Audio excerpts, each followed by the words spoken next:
Hey everybody, welcome to SVL Free News and Views. This is Brian About Town, your host. I'm here with Mike Fuhrman, and today is Friday, July 13th. Are you superstitious? Not so much, Brian. You know, I was born on a Friday the 13th, so I'm at least not superstitious about that. And we're lucky to have you here. That's right. Okay, I want to thank our sponsors, Mitchell College, Randy Mary, and Piedmont Healthcare, Blue Harbor Bank, Fast Fields, Key to Escape, The Escape Room, Statesville Family YMCA, and McDonald's. This weekend, Mike, there's a lot of things going on. There's Statesville Comic Con. That's the Marvel characters. All kinds of characters, that's a good word. And they'll be dressed up. That's at Statesville Civic Center. Right. They'll be from 10 a.m. to 5 p.m. and go over there. And on Sunday at the Statesville Civic Center, it's Christmas in July. Great fundraiser for our friends at Fifth Street Ministries. You know, a lot of people think to give to Fifth Street at Christmas time. There's great needs all year long. So I went out to the splash pad and caught up with Will Long out there. So let's hear what he has to say about this year's Christmas in July.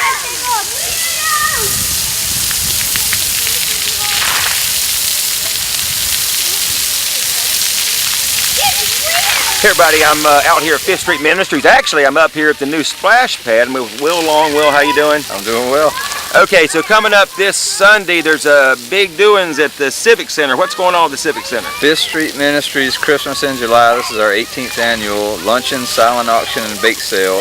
It's this Sunday at 12 o'clock at the downtown Statesville Civic Center. Excellent. So come on out for a great meal. You can bid on some auction items and to give back to Fifth Street Ministries, which does a tremendous work here in Statesville and Iredell County. It goes a long way, and we can't do it without community support. The theme this year is Be a Superhero for Fifth Street, and we got that because we know how much community support we always get. Our community supporters are superheroes in our eyes and in the eyes of the people we serve at Fifth Street, but we need to see you this Sunday. Support goes a long way. So come on out and support Fifth Street Ministries at the Civic Center this Sunday and wear your cape. That's right. Or be Batman or Superman or whatever. It's encouraged.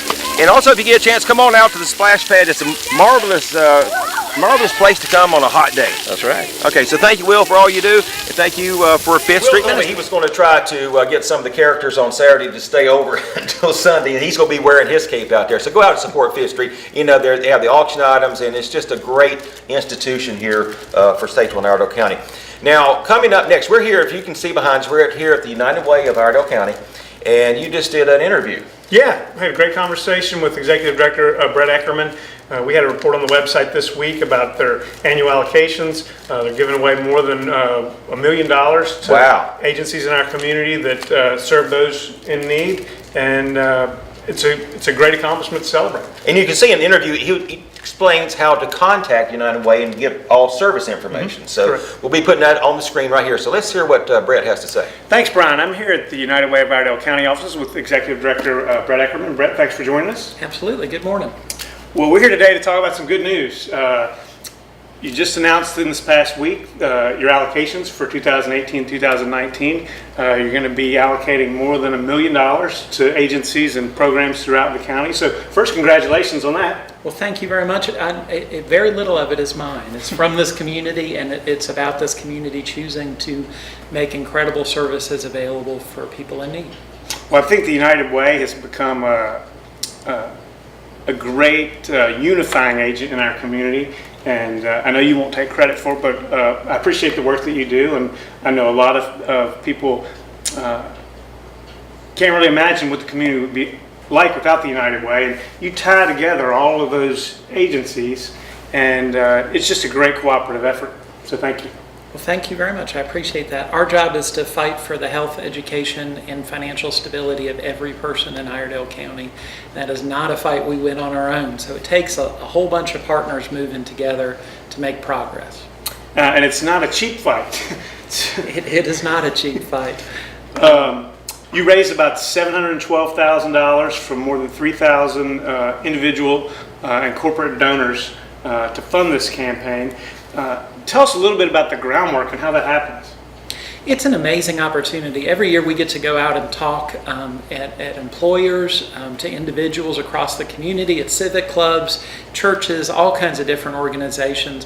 And we get to talk about what people are passionate about seeing in this community. What matters to you as a donor that you would like to see work being done on in this community? We have a great array of nonprofit partners that get support through our campaign. And the number of donors that come forward and say, you know what, I want to be a part of that, astonishes me every year. And you ran campaigns at more than 30 different businesses and industries. I know consistently Iredell Statesville Schools and Iredell Health System are some of your greatest donors. They are. I don't know how many years in a row those have been our top two, but if anybody out there wants to challenge for the top two place, you got some work to do, because they are amazing corporate supporters. And you mentioned also that Publix, which is a new business in our community, really kind of set the bar pretty high also. They did. $68,000 was raised from our local Publix store towards the United Way campaign and the work that goes on in these agencies.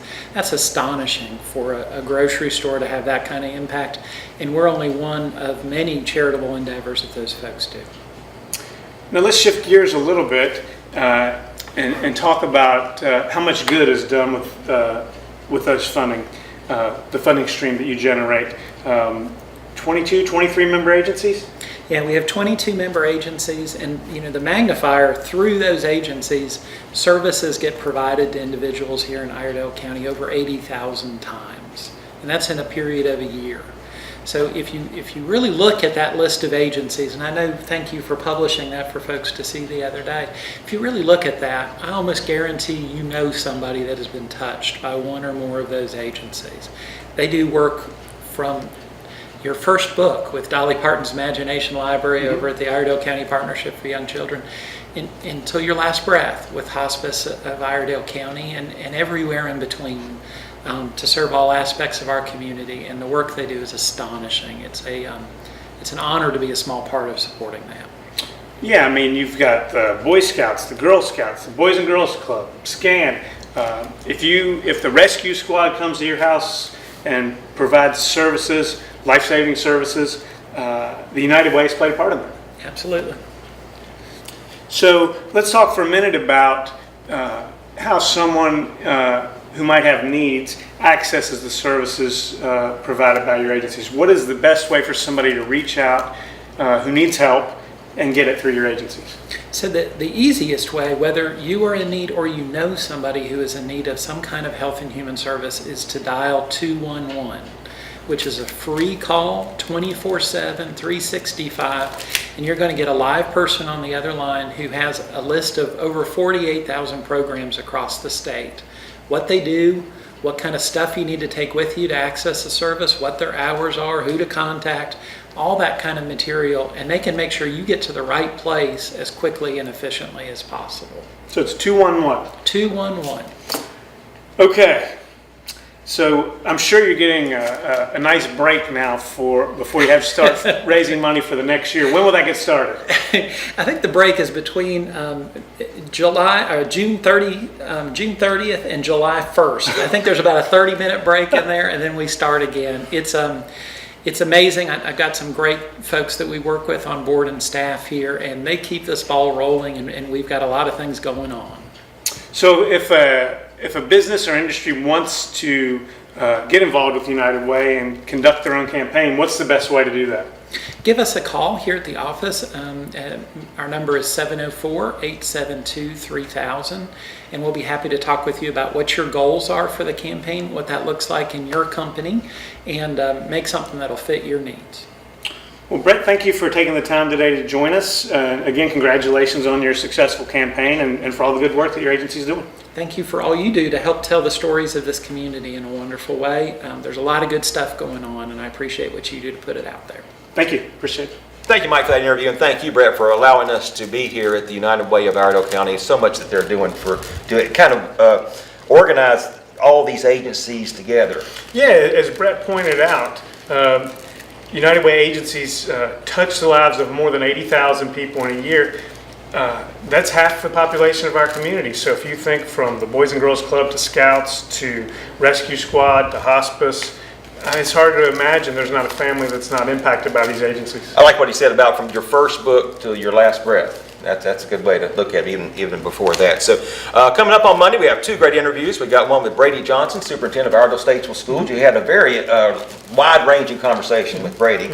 And then we're talking about first responders. Brad Borders, reboot. They had the reboot combat recovery, which is for those coming back from Afghanistan or war. And then they also have the front line, first line, which is for first line responders. So because they go through trauma as well. Oh yeah, definitely. That's something you've seen in the news a lot lately about how our first responders, they're out there, they see things that the rest of us would prefer not to see, and they go home at the end of the day and they have to cope with it. That's right. So join us on Monday for that. And if you haven't done it, sign up for SVLFreeNews.com to get your email edition every morning at 5 a.m. Have a good weekend, Mike.